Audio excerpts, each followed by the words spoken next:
Do you just want me to run through the different sounds? Please. Okay. So yeah, a simple quack is just, and then a lot of times this morning to grab those ducks' attention, I was doing 5 to 7 quacks in a row. So yeah, it's just like music. You're one with the duck. I try to be. I try my best.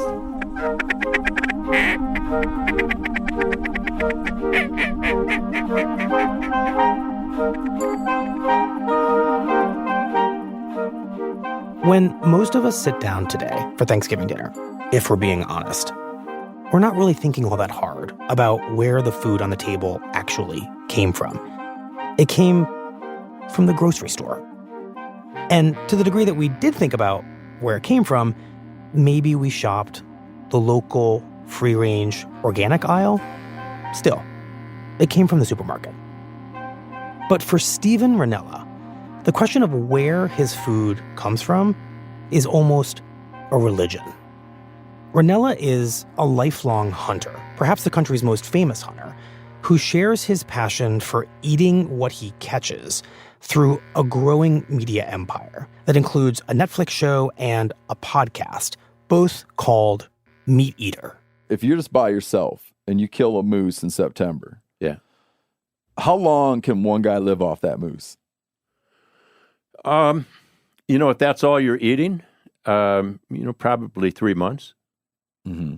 He's also written more than a dozen books, ranging from a history of the American buffalo to a series of cookbooks that explain things like how to gut a caribou or make a wild goose pastrami.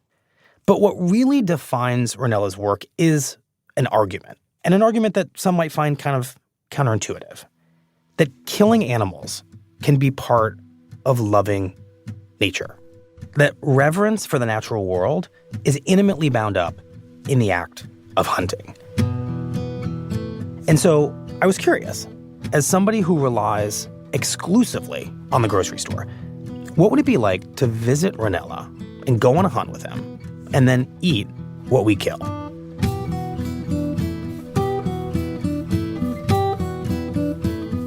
From the New York Times, I'm Michael Barbaro. This is The Daily.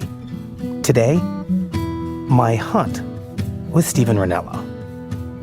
It's Thursday, November 27th, Thanksgiving Day.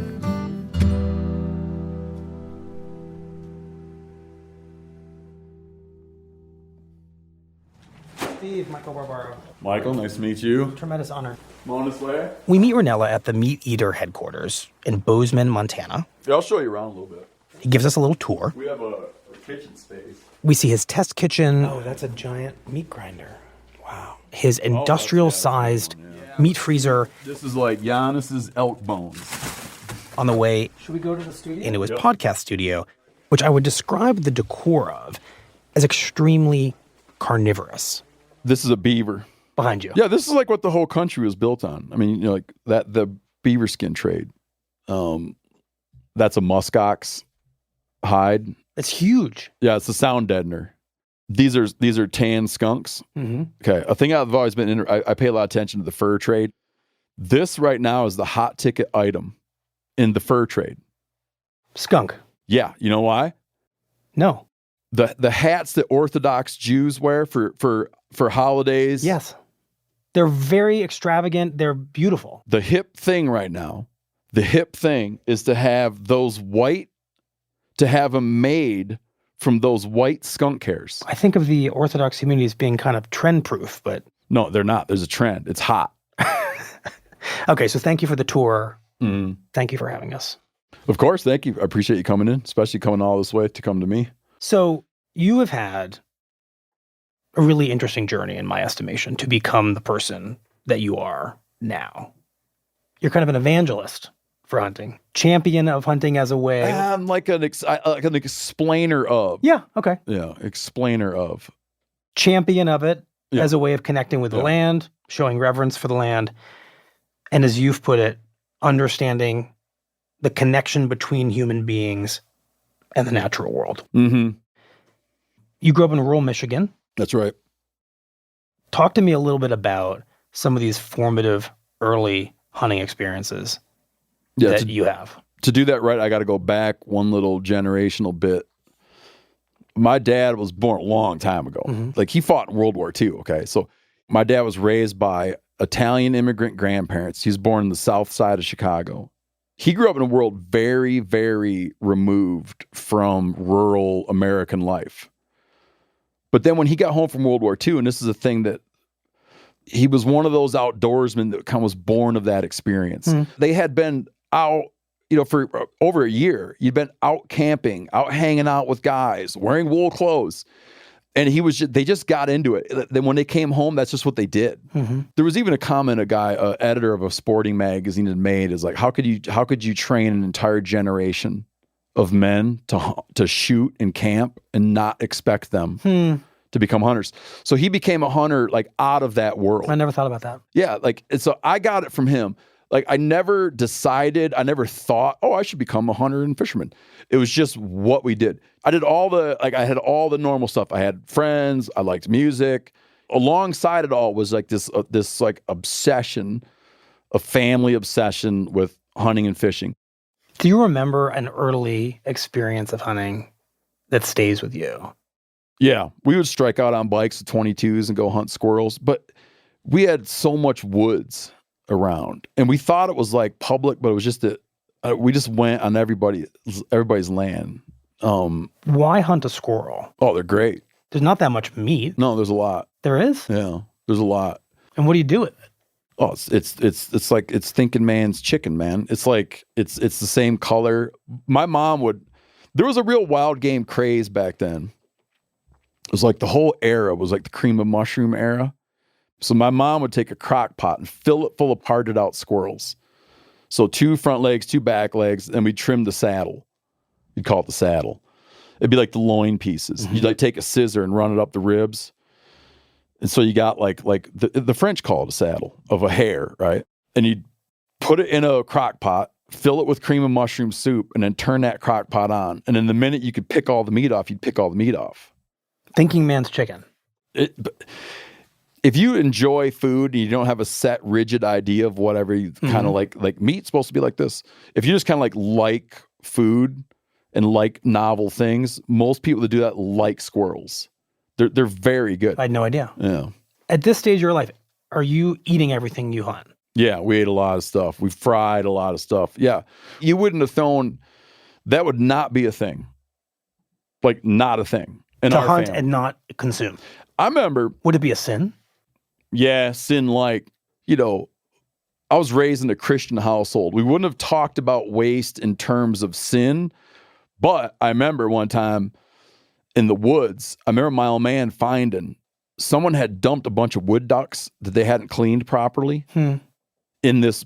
That they had hunted but not cleaned. Yep, garbage bag. It was where everybody would haul their yard waste. And I remember my old man finding a garbage bag that had a bunch of improperly cleaned wood ducks, and it was this dude renting a house down the lake from us. And I remember my dad banged on his door and had words with him. It was like... Well, just like he would have seen that as so problematic. Why? Wasteful. Like, that was the thing. I was trying to explain earlier. These animals lived and died for nothing if no one was going to consume them. It was like you didn't waste stuff, man. After being immersed in this environment, did you just say to yourself, I want to grow up and be a hunter? Oh, yeah. Well, no, because I just was. I never thought about it. I never stopped for a minute and then restarted. You just were a hunter. It's just like, it was never like, I want to get into this. It was just, that was just the main thing. Always the main thing. Was it like the most romantic thing a kid could possibly be doing? I mean, you've explained that it's just kind of a default fact of life for you. But it sounds like it, even at a young age, is bringing you tremendous pleasure. Yeah. Identity. Became like an identity. And then and the thing too is, through that, I fell in love with the history of it. And how did you know the history of it? Like you're reading Daniel? That's what I got into. Like I would read. That's what I would read. That's the main thing I would read. What was the seminal childhood book of hunting? Trap Lines North. I would check it out at the library, and then I'd recheck it out, and then I'd recheck it out. If you went to that book now and found that in the Twin Lake Library, if you went, it'd be just my name again and again, like on that book. Just what stands out from that book? It was like, and just briefly describe it. Okay, all that hunting and stuff, what I wanted to do was I wanted to like hunt and trap for a living. So like, people know all these names, Daniel Boone, for instance, like people think of Boone as an explorer or a pioneer. Like he wouldn't have thought of himself that way. Boone was a market hunter. Boone hunted for the markets. He trapped beaver, he trapped otter, he hunted bears for the bear grease market, bear oil, bear bacon market, deerskin trade. Like that's what Boone did. Like Boone did that for a living. All the things he's known for came out of the fact that that's what he did for a living. So as I got into it, I would just read about people that's what they would do, and that would generally force you backward in time. So I just read about trappers, and I read about hunters, commercial hunters, professional hunters, because that's what I wanted to be. So my understanding is that even as you're aspiring to the hunting life, you see that life early on as at odds with the whole idea of environmentalism and conservation. At that time, being in high school, I confused the environmental movement with the animal rights movement.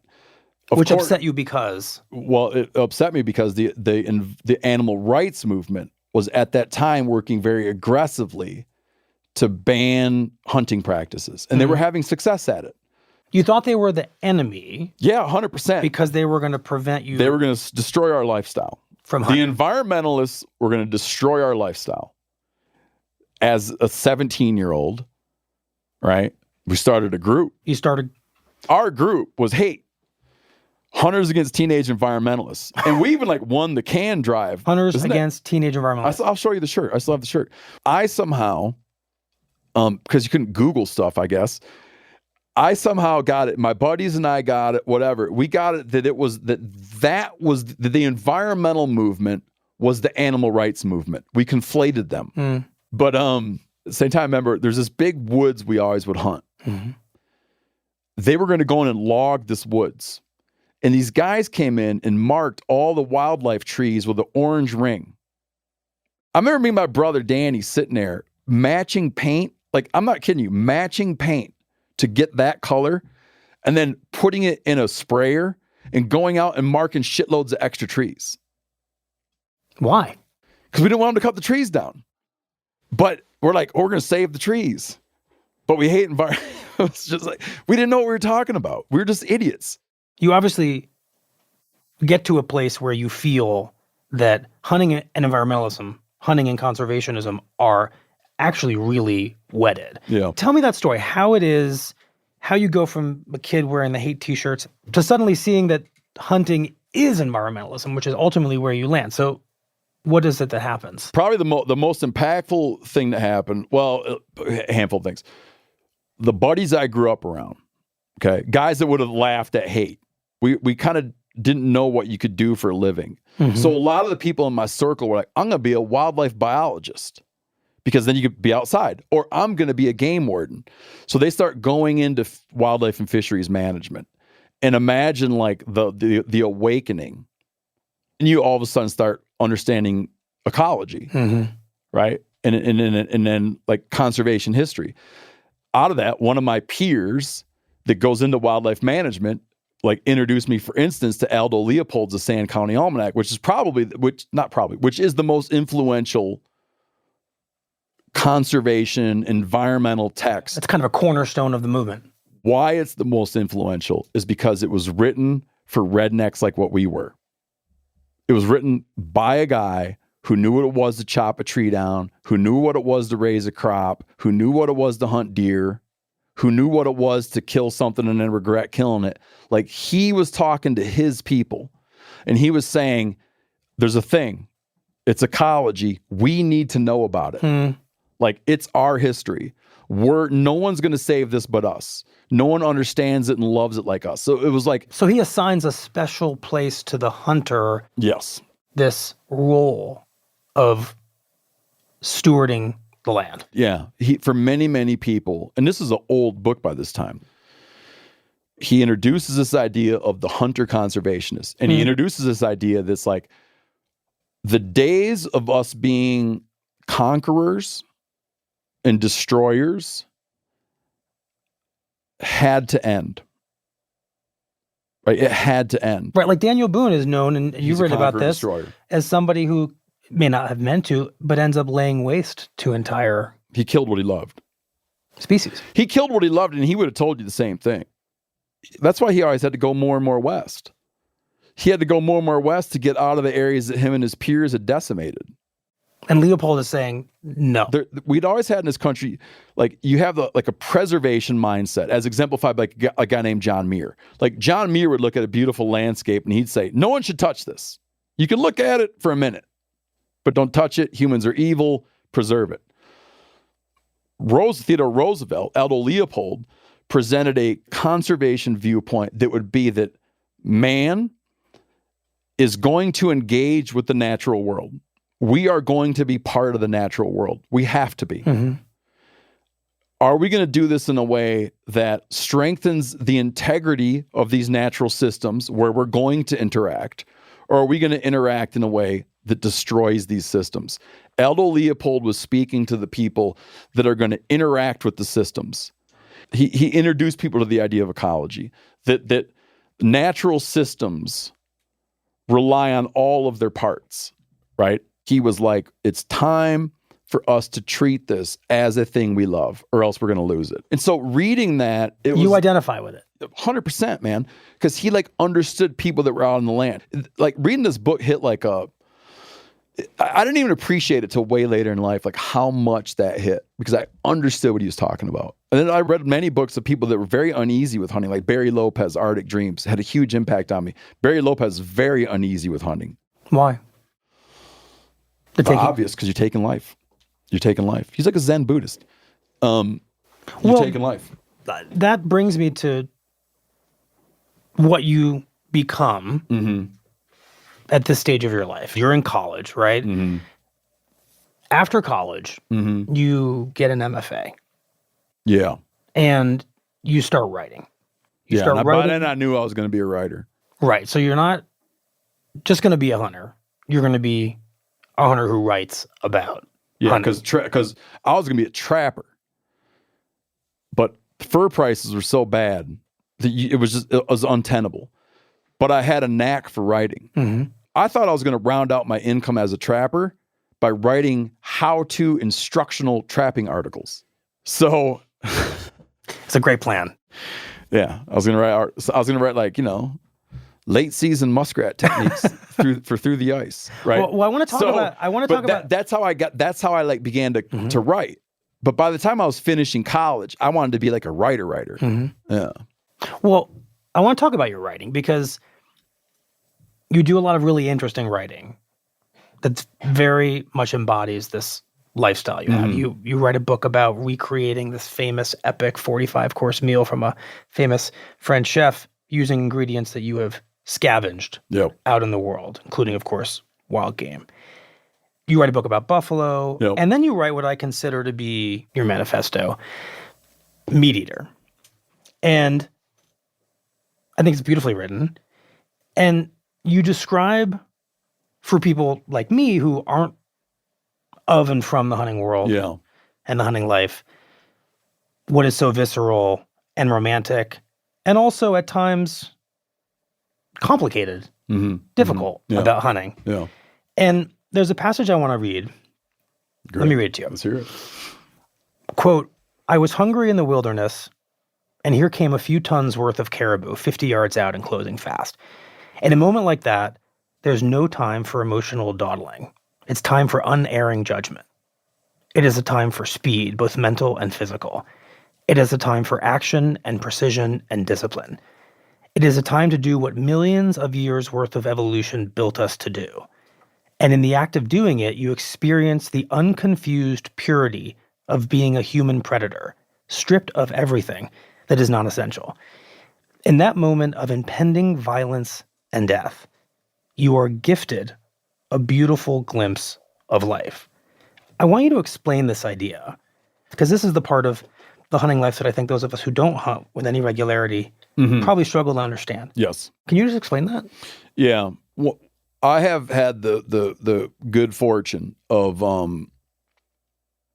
taking many people out on their first hunting trip where they've gotten their first animal, almost to the person. It's cathartic. People cry. It's a thing that happens. If someone kills their first deer as an adult, they cry. No regret. Never regret. But it's like something is like clicking with them about cycles of life and death. I never had that because I started so young. I deliberately started my kids very young to where nothing would surprise them. I later thought about that more when I had a chance now and then to hunt out with like indigenous hunters and gatherers in other parts of the world. You know what's absent? Like in their hunting practices? Remorse, absent. And these are people who, for generations, have hunted and fished for their living. There is like, it is joy and it is a lack of remorse. You feel honor, but like no remorse. It is taking life to them is life. It just is. It's like, I continue on. Is that the life you're describing when you say you're gifted a glimpse of life? Yeah. It's like, that's how you stay alive.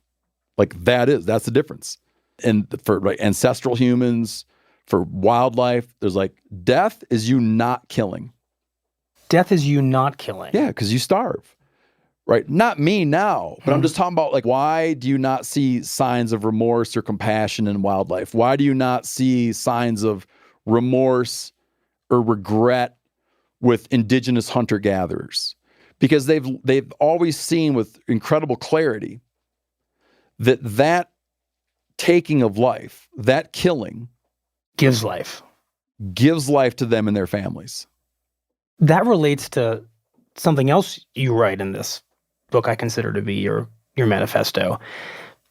Why do you think so many people feel so disconnected from this thing that's so visceral for you? Do you think it's just as simple as the fact that we now all rely on vast industrial, slaughterhouse operations to get our food because we all go into grocery stores and, buy our food? You write about this. You say people have no problem eating their food, the proxy executioners. I'll never forget that phrase. Hypocrisy, like, the thing I always think about if I'm weighing the morality of this, or if I'm like analyzing my world and analyzing my food, it's like you ask yourself a simple question.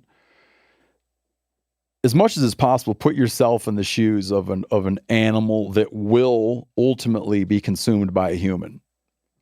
Would you rather jump into and live the life of something born on a slab of concrete and like fed every day and optimized? Yeah. And like your inputs are optimized for your outputs, and it's like a done deal. When you hit 1,100 pounds, you're dead, right? Or imagine the life of a thing that is unaware, and then one day just pow, lights out in the woods. Man, that wild life, for me as a human trying to understand it, like that wild life is more beautiful. And that wildlife is better. What you're saying is there's virtue in consuming an animal that has lived a rich and full and varied life on their own terms. I believe so. There is a tremendous beauty in wildlife living in wild places. We culturally honor it. We build vacations around going to look at it. So when you're eating a thing that lived that life, that lived that like beautiful, wild, free life, it's just better. It's just different. Right. It's the ultimate free range food. Yeah. It's like nothing to regret here, man. It's a beautiful place. It's a beautiful animal. It lived a beautiful life, and now it's supporting us, and we're going to support its environment so it can make more. It's tidy. In writing about hunting, you deliver an interesting and pretty stark judgment of those who would judge hunters like you.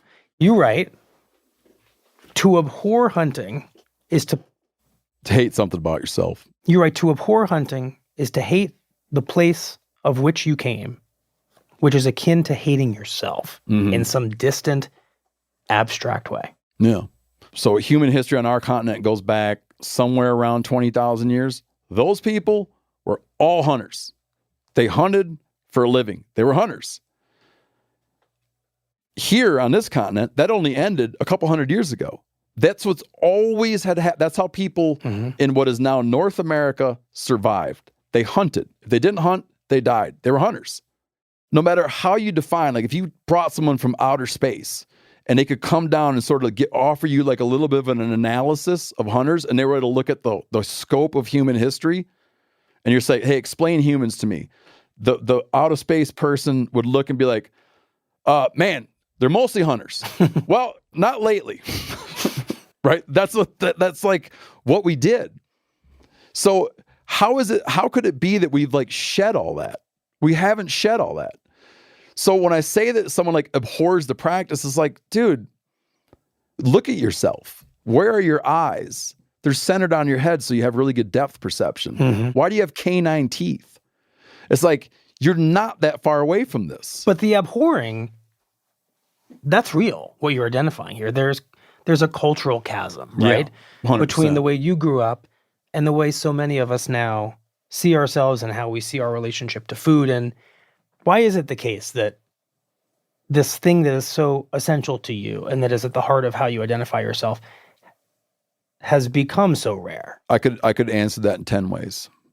Let me hit you with one just to consider. If every American tomorrow went out and killed a deer, it'd be a real problem. We'd have a 200 million deer deficit.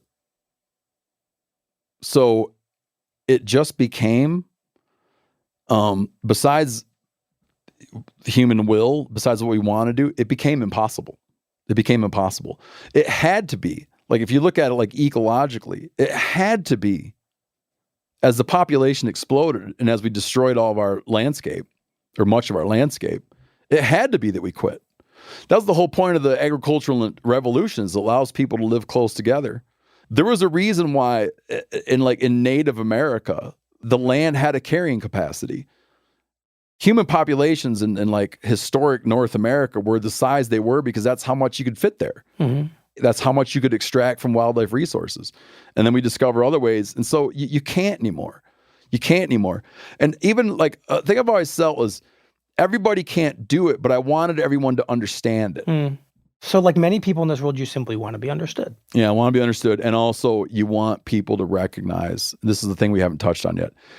As I learned conservation history and I learned the outsized role of hunters in the conservation story, I also felt like we deserve more credit than we get. Right? And I was like, you should thank me.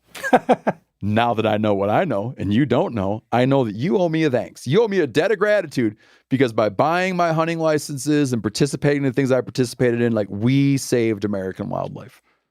Right, and I didn't really know this or understand it very well until I read your book and read many of your writings. Although I should have known this, that hunting licenses contribute directly to the funding for American conservation. Yeah. Steve, you've written many, many poetic passages about the act of hunting. And I want to, as we wrap up our conversation, return to one of those writings. And if you don't mind, I'm going to ask you to read this. Oh, wow. You got a great reading voice. I've learned to see the earth as a thing that breathes and writhes and brings forth life. I see these revelations as a form of grace and art, as beautiful as the things we humans attempt to capture through music, dance, and poetry. And as I've become aware of this, it has become increasingly difficult for me to see hunting as altogether outside of civilization.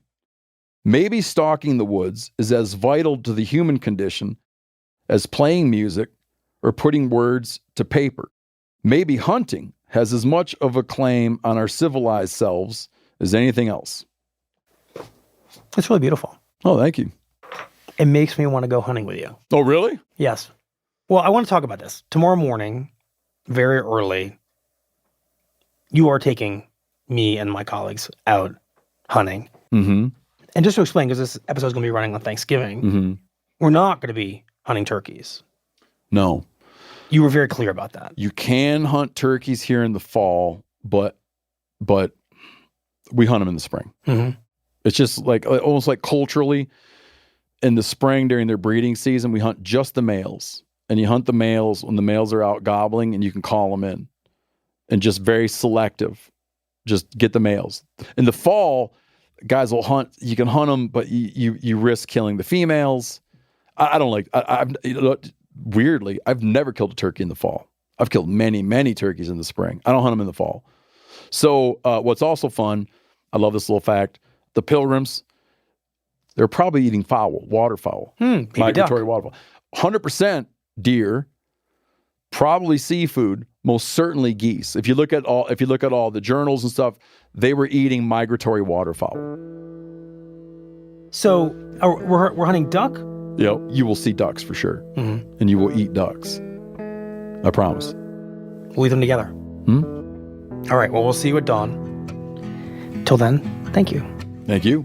Appreciate it.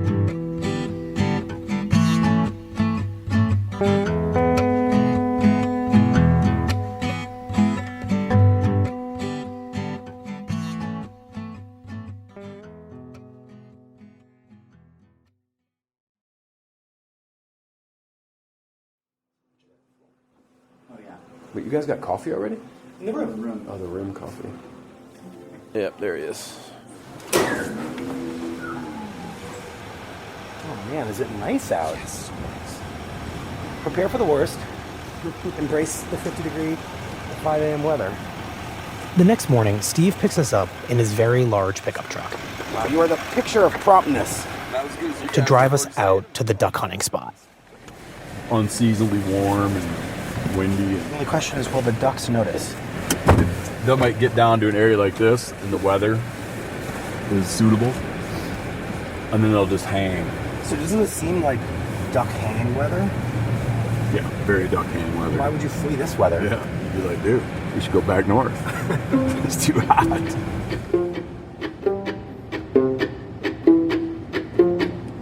Okay, so can you just explain where we're going? You picked us up at our hotel in downtown Bozeman. Yep. I have a buddy. There's a property over here owned by a guy named Mark Pierce. He's a friend of mine. He's a big wetlands, duck conservation guy. That's his thing. The way he, they run cattle out there, they farm out there, but he is like, his land management is wildlife first, ducks first. Why did you want us to be hunting at this hour? Because it's 5:20 in the morning. I mean, so there's the main movement that ducks will make, like all day, the big movement that ducks will make is at daybreak, sometime in the morning, in the cold gray light of dawn. To quote Robert O'Keen Jr., they like to float, they like to fly then. So that's why you want to be out there. And the other thing is, it's just like, there's like a tradition component. Like, even if someone said, they're like, man, they're not really going to fly till 9 a.m. right. You just kind of would feel like Lazy bones? yeah, you'd feel like a real loser. It's just like I like hunting turkeys almost more than anything. And we kill a lot of turkeys between 10 and noon. But it's a sin to not be out there at daybreak.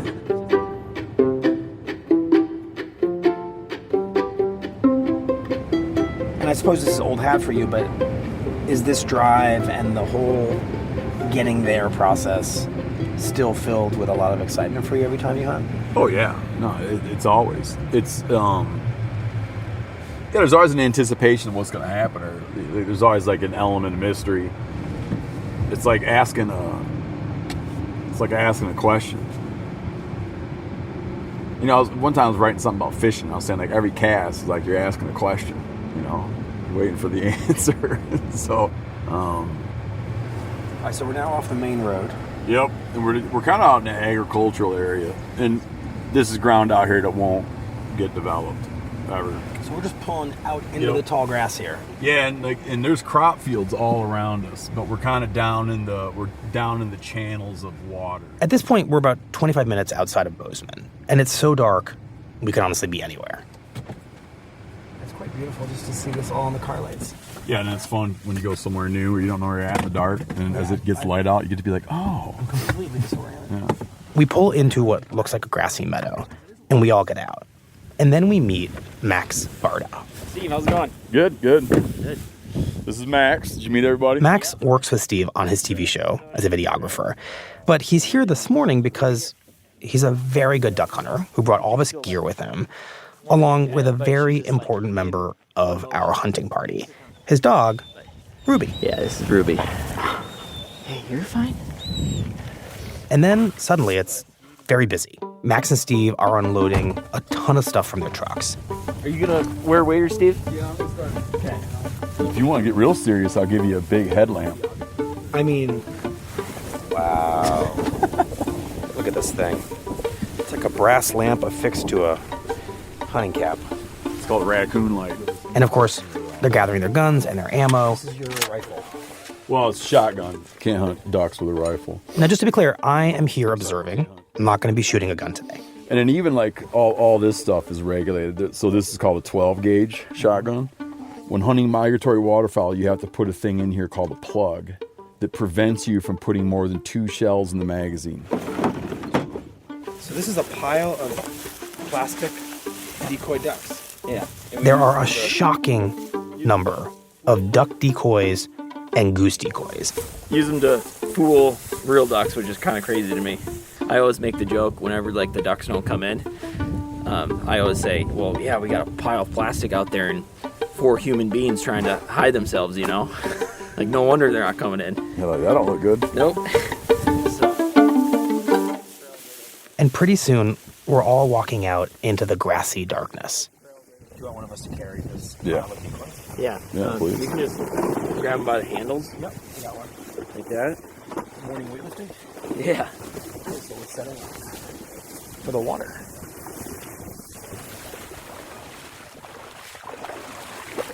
How deep is it? It's like just below my knees here. So what we're doing is we're putting decoys here to show that there's ducks congregating here. So that But then the main pocket you want them to be in is right there, and that puts them more out in front of you.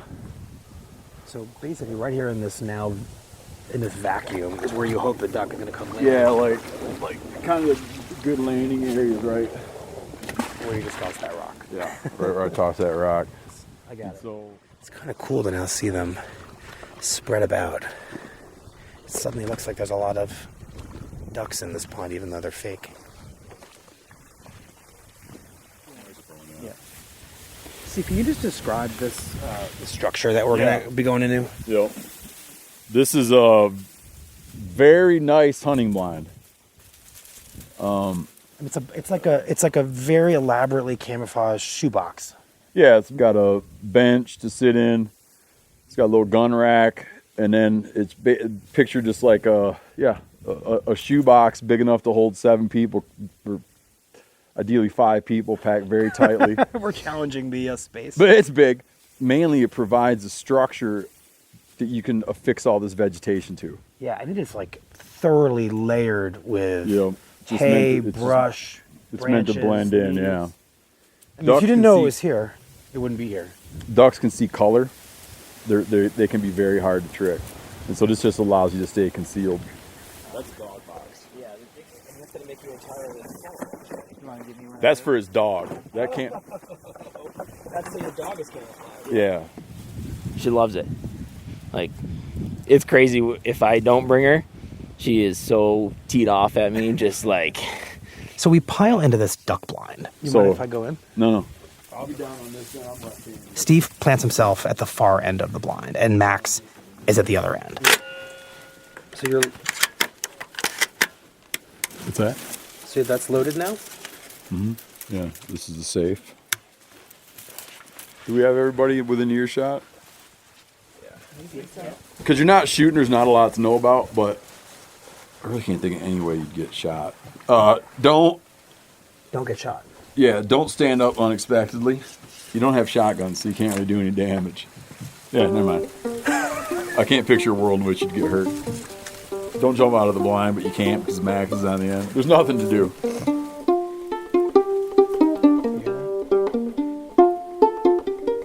And after all the work of placing the decoys and getting the dog into the dog blind, and all of us humans and our gear into the duck blind, there's nothing to do but wait. So it's now about 6:30 a.m. and first light is emerging, and the silhouettes of the mountains now appear with the sun behind them. Oh, and that's our first actual real bird sighting. Just flew right over us. I think that was a goose.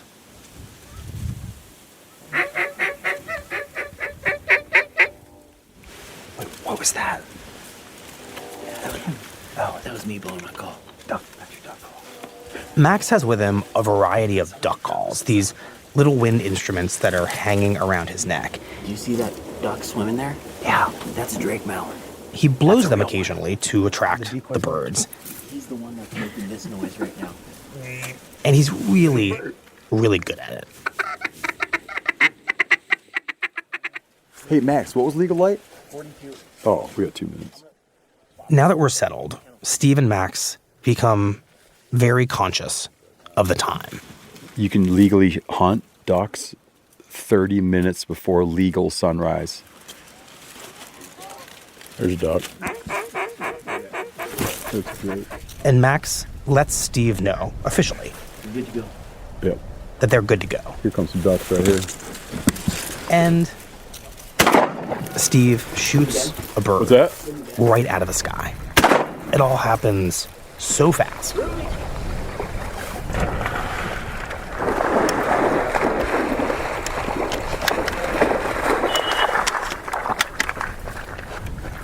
just shot and killed the very first duck you saw of the morning. No, we saw a lot of ducks this morning. No, you just... That was the first duck at legal light. And you hit it. Yep. We hit one.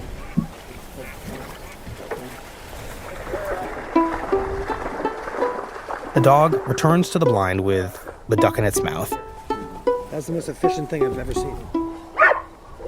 Ruby Kennel. Max tucks the duck onto a little shelf in front of us. And right away, Steve starts to spot more and more birds flying overhead.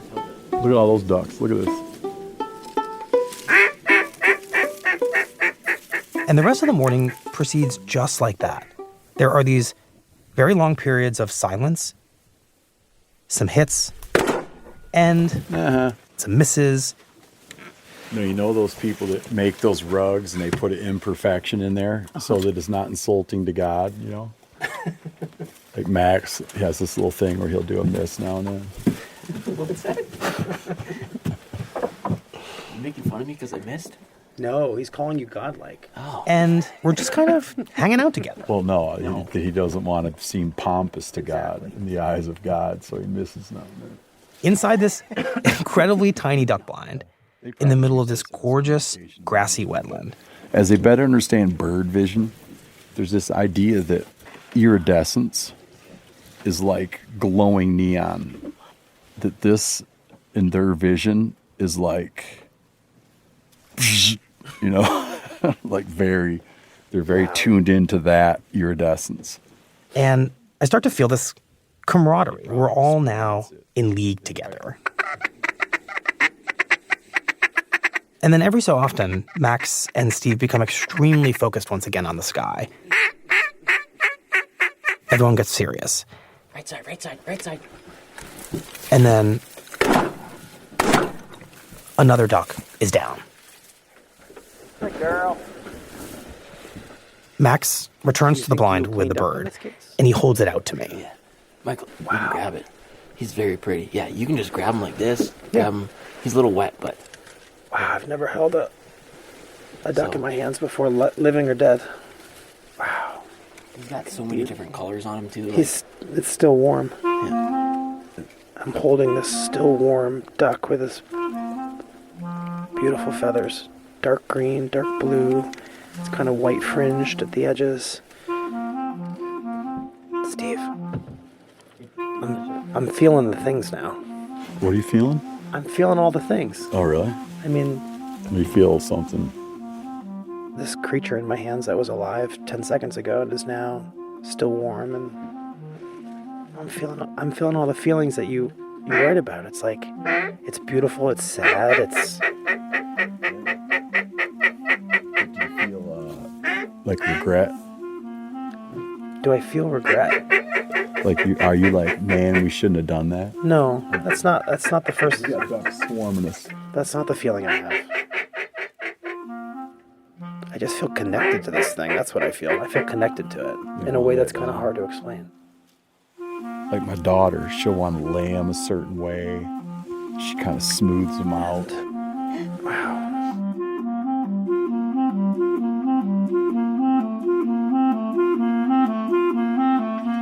I feel like this is changing my relationship to the sky. I'm just like scanning the sky looking for any sign of wings. Because they come so quickly.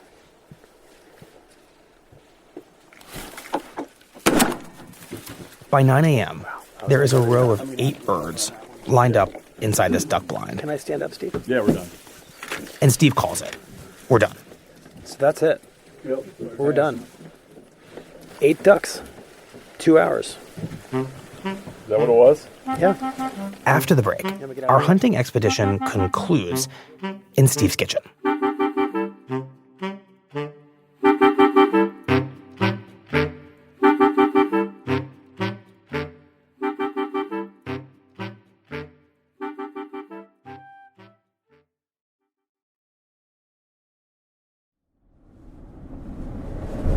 Okay, so we're on our way to Steve's, where the ducks await us. And we're gonna pluck them, butcher them, eat them. Okay.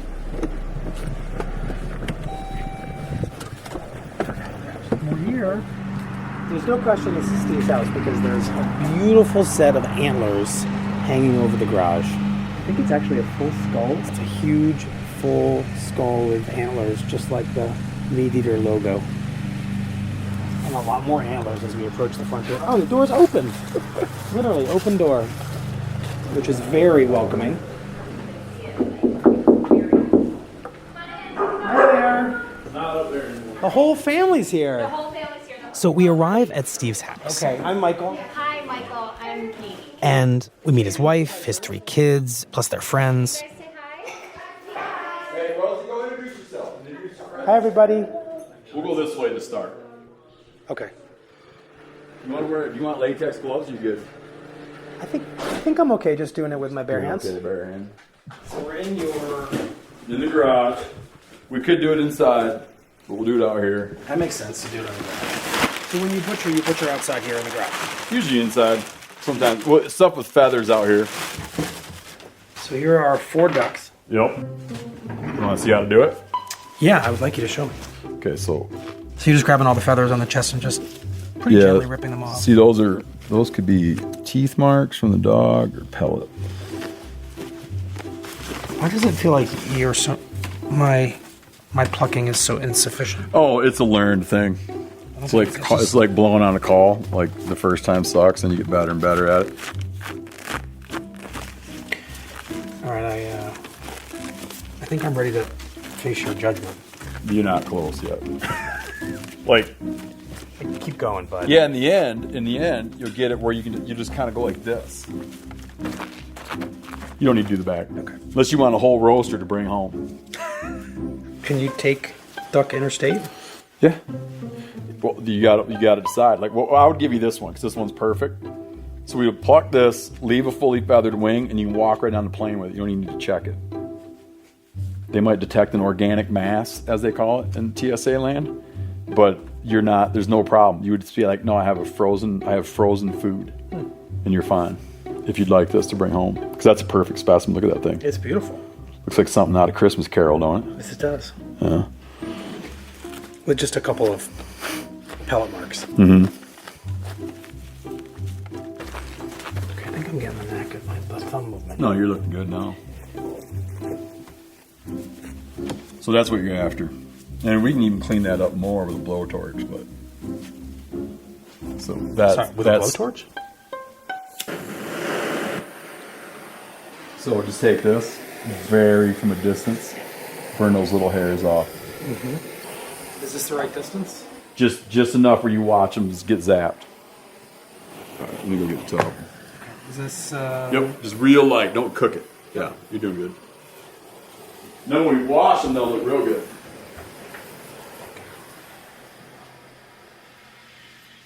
Did not expect to be using a blowtorch. Okay, see this? See this breastbone? Mm-hmm. Come in like that. Then you know when you see chicken tenders on a menu and kids want to order them? Mm-hmm. That's that. That's a duck tender. Oh, that's that kind of classic duck fat. See, that's good stuff. Okay, good? Yeah. Head to the kitchen. Yep. And then we move from the garage into the kitchen. You kind of have an indoor kitchen and an outdoor kitchen. Yeah, and that's nice because it's covered, you know?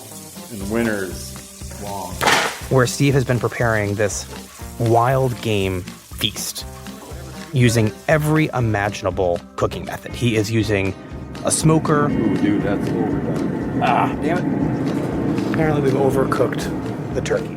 The wild turkey, as is Thanksgiving tradition. Yes, it's totally true. He's using an open fire. That's like that sous vide goose. And then you're putting it on a rack, Just to like crisp it up. put on top of an open. This is a rack on an open fire. Yep, just cooking it on a fire. And one by one, these dishes emerge. There's black bear that he hunted in Alaska. There's wild turkey and Canadian goose from a hunting trip with his kids. And of course, the duck. Like, the best way to get the skin crisp, This is the duck skin. is to put it as soon as you start the burner. So put them on there now, and don't preheat it. Like lay them on there, Okay, I'm gonna put this skin down. skin down. You know what I'm saying? Mm-hmm. Like if you put it on there when it's hot, it doesn't get as crispy, and it like instantly like puckers up.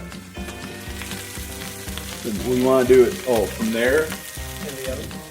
Flip it and then into the oven. 400. In the oven. Outside for a quick second. Is this the time to tell you how anxious I get about whether I'm overcooking meats? Oh, the duck. The duck. Not long. Okay. We'll eat that real rare.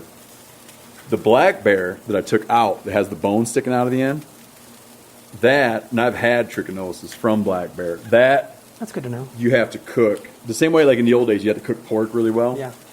Yeah, That but was it's cooked not. in the oven for quite some I time. saw him with the thermometer checking it. Oh, it's like 20 degrees above Okay. what it needs to be. I learned my lesson.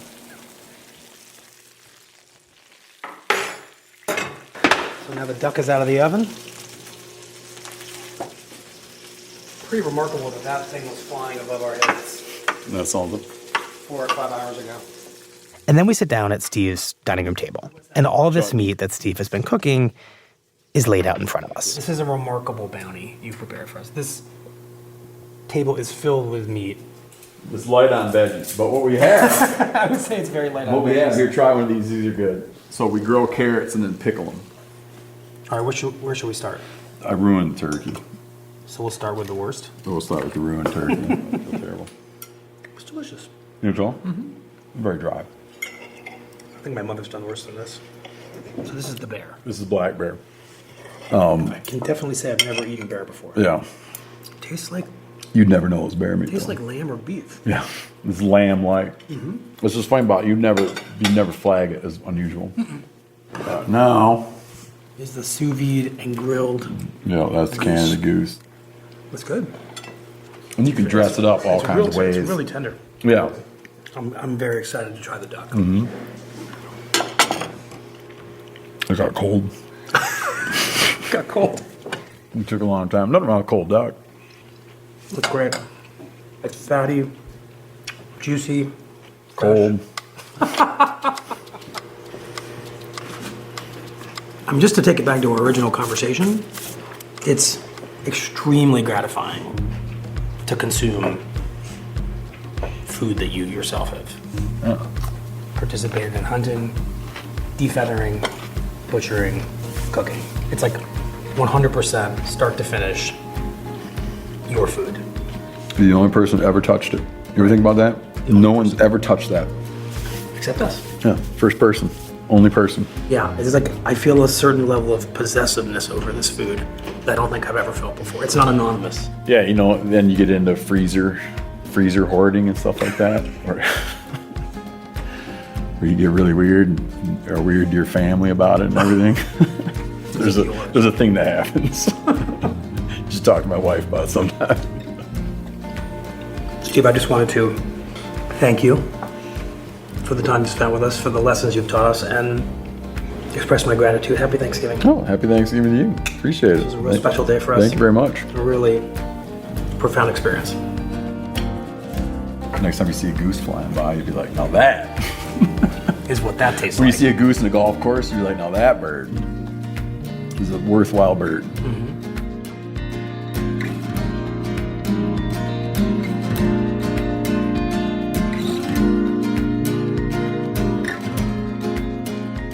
Today's episode was produced by Tina Antolini. It was edited by Wendy Dorr. Our field engineer was Afim Shapiro, and the episode was mixed by Alyssa Jane Moxley. It was fact-checked by Susan Lee, contains original music by Daniel Powell, and additional music by Marion Lozano. Special thanks to Ben Calhoun, Paige Cowett, Katie Finch, Malia Wolin, and Phil Taylor. That's it for the Daily. I'm Michael Barbaro. Happy Thanksgiving, and see you tomorrow. Is this sanitary if I ask to try one of these? I've got a duck call you can try that is sanitary. Yeah. Got it. No, just hoot.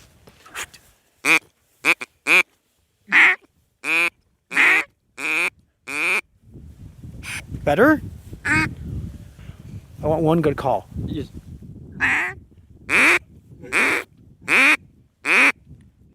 Ducks are like, not coming. Whatever that is, that's not real.